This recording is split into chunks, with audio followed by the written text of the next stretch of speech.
If the first speaker can please step forward, Fred Segala Jr.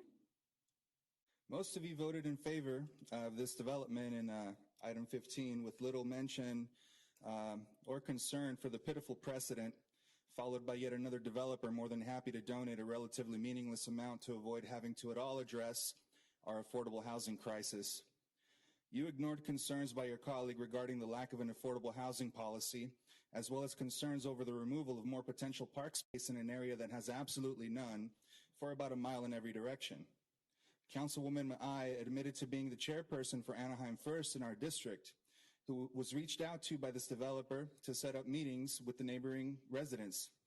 Mr. Mayor, you touted the success of that outreach by citing that you have records of mail that was sent out. Please, I challenge you and the rest of this council to measure your future success on informing residents about projects like these, not by the mail you sent, but instead by actual engagement accomplished, by taking a hard look at how many of the residents in this development area you actually managed to connect with and hear their concerns.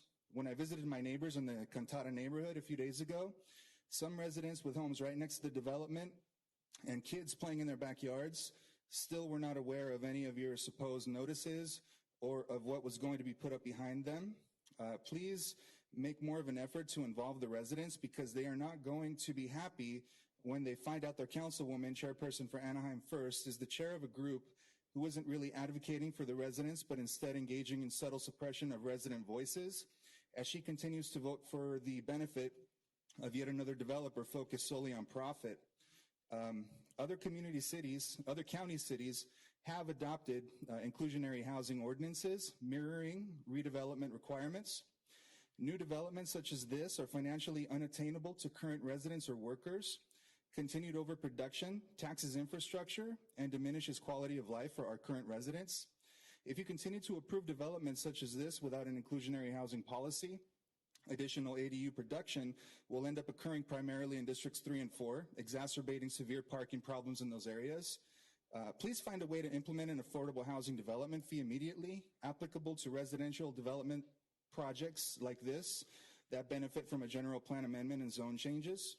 Please stop approving new developments without a market analysis to determine the potential demand for housing on the subject sites and the impact that the development of market rate housing has on the city's need for affordable housing.